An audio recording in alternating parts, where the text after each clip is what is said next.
Hi everyone, this is a Photoshop walkthrough from the last video that we did of the wind turbines, and we're going to be focusing on focus blending. Please excuse my croaky voice, I am dying of flu. All the men watching this will realise that flu for men is 10 times worse than the ladies, and all the ladies will realise that it's a right pain in the backside when men have got man flu. So what we basically have is we have three images down here on the left hand side, all taken at different focus settings, and we'll show you that now. So if we zoom in, this is the first image, and what we see is a very sharp immediate foreground that softens as we get further into the image here, and is softer still, or out of focus if you like, in the background. If we click on picture number 2, we have a soft foreground,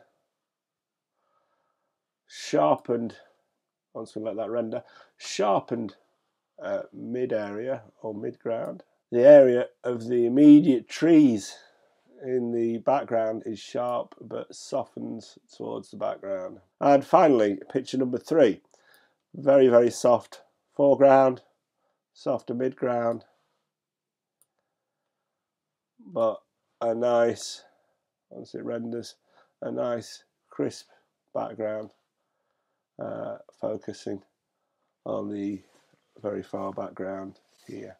The purpose of today is to actually take all three of these images and blend them together in Photoshop, so we get one sharp image from the foreground all the way to the background.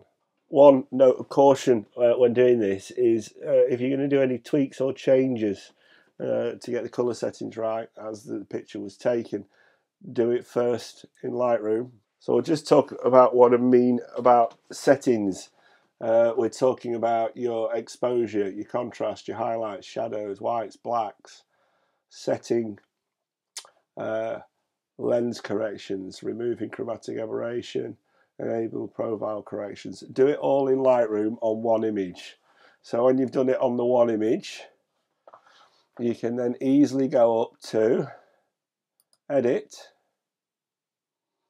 and copy. Now when you press edit and copy, you'll get a list of things that you can copy, the settings that you can copy. So your exposure, contrast, highlights and shadows. I've chosen to check all these boxes, and then you click copy. You would then go to your second image and you would go up to edit and you would click paste, and it will say pasting settings. I'm just repeating that process. I've already actually done that, and I've done that with all three images here in the bottom left hand corner. Photoshop is awesome. Now I don't do a lot of editing in Photoshop. I only really use it for focus stacking and some exposure control work as well. That's mainly because I'm not particularly technically adept at Photoshop. I'm not particularly adept at Lightroom either, but certainly not when it comes to Photoshop. Now I know that you can do a lot of editing in Photoshop. You can change your color settings and everything like that. If you do that in Photoshop, then there's not a word of caution. You don't really have to worry about it. However, if you like Lightroom, try and do as much of the setting changes as you can prior to taking it into Photoshop. And the reason that is once Photoshop's done its magic, you will get the file back as either a PSD or a TIFF. And if you start to mess around with those file formats in Lightroom, you will start to get degradation of your image.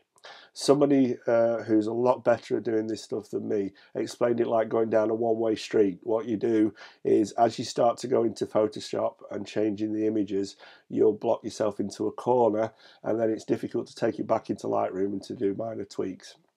So just be aware of that before you do this. Try and change as much things as possible as you want to in Lightroom, then you go to this stage. Hope that makes sense. So now that we've got all our three images and we've changed the settings as per we want to, there are a couple of issues with this image. There's some spots dust spots here on the top left hand corner. I'm not really that concerned about that. All I'm concerned about is going through the process today, so don't shoot me, please. But what we need to do now is we need to highlight these 3 images. The easiest way to do that is to go to the bottom left hand corner here, click Shift, and all 3 are highlighted. So now what we're going to do is we're going to take these images into Photoshop, and we do that by going up to the menu buttons at the top left hand corner, click Photo, Editing, and then we are opening these as layers in Photoshop. Now if you're using Lightroom, a quick tip, make sure Photoshop is open first before you do this, otherwise it will just hang. So make sure Photoshop's open in the background. And we click Open as Layers, and the images are now being dropped into Photoshop. We're going to show you 2 ways to do this. There's an easy way, and then there's a slightly harder way. The easy way is just letting Photoshop do all the work and basically auto blend the image, and you'll get a result, and that in most instances will be absolutely fine. However, we're also going to show you manual focus stacking as well. And the reason that we're going to do that is because we have a moving subject here. So we have the turbines. Now, it will become readily apparent when we do the auto focus stacking what will actually occur, but I'm going to show you my Paul Daniels magic trick. What we will see is we may well see some ghosting or multiple images of the wind turbines after Photoshop has done its focus stacking.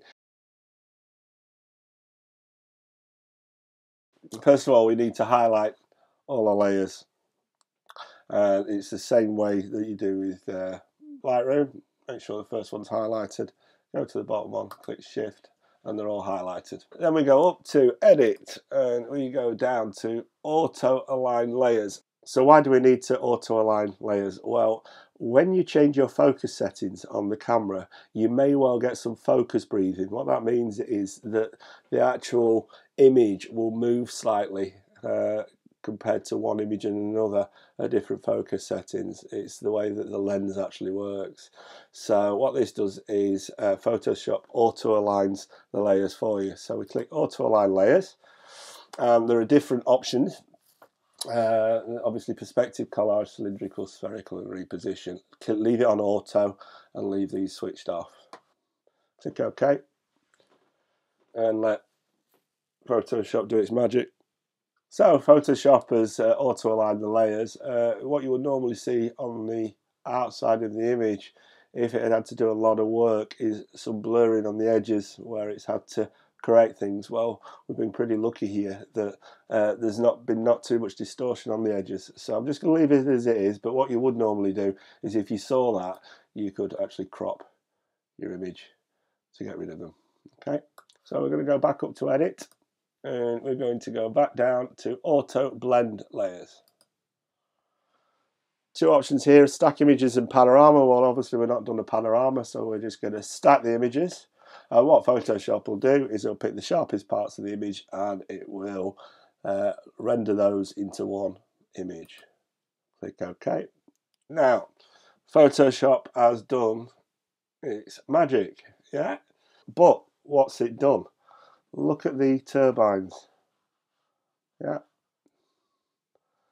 You get this ghosting appearance of the turbines, and that's because it's tried to do its best to blend things, but hasn't done a particularly good job of the turbines. But on a positive note, if we can zoom in, it's done a good job of getting the foreground nice and sharp, midground nice and sharp, and the background nice and sharp, and that's what we were after. But unfortunately the turbines are just not working because they look pants. So that's why we're going to go and repeat the process, but we're going to manually blend. And what I'll go for is to keep the whole background section as one, and we will blend the foreground and midground ourselves. That's what we're going to do now. So now we're back in Lightroom. We've highlighted the 3 images, and I'm going to go through the process again because it's good for you guys that you can maybe pick up again, what you need to do. So we've highlighted all three. Go to Photo, Editing, and Open as Layers in Photoshop. So I've got our 3 layers that have loaded back into Photoshop. Already got the first one selected. Click Shift and click, so you've got all 3, and we're going to auto align them again. So down to auto align layers, click it on auto and OK. And we are now going to manually blend the 3 images. We're going to now highlight the first image up on the top right hand corner here. So what we're going to do now is we're going to add a layer mask, and what that allows us to do on this first image is just highlight the areas that we want to be in the final image, which is going to be the immediate foreground here. So what we do is you click the option key, come down to what looks like a little camera icon here, which is add layer mask, and you click it, and what you will see to the right hand side of the image that we're changing is you will see that it will go black, or the layer mask will be black. Now we go to our brush tool,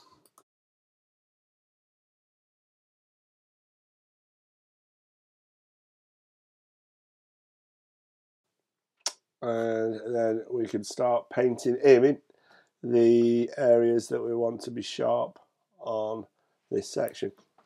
Now we're just concentrating in this area here because it's going to show you before and after. So if I hold the mouse key and start to paint, can you see how that's now becoming sharp in that corner? Yeah, and sharp, and sharp, and sharp. Yeah. And if we look here on the layer mask, you can see that we've got a little white section, and that's what is being allowed to show through on the final image.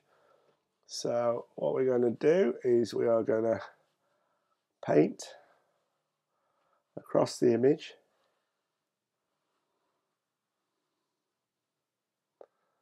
and just as a reminder, you've got to make sure that your paintbrush is set to white, and you do that by clicking on here. It's all black, and that allows me to take things back out again, makes it blurry, you see. And then if we click in this section here, so it's just above, you will see it turns white, and that's now allowing the image to come through. So now what I've done is I've just painted this section here, and it sent it really blurry, and the reason that is that's actually not foreground, it's midground, and that looks terrible. So if you just come back over here to the left hand side, click on the little right angled section here with the 2 arrows, and this will turn black, and what that's done is that's now going to allow you to unpaint it. So it's, apologies for the non-technical terms, but as I go back over it, what it's doing is it's taking away me allowing that to come through the image. And then I'm going to click back, and I'm going to carry on painting.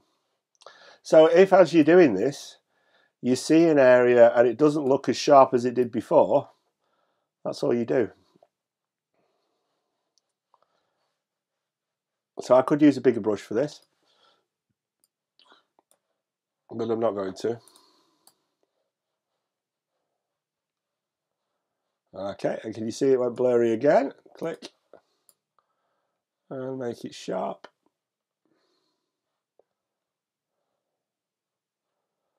And you'll soon find the limit of where it starts to become blurry and where it starts to become sharp.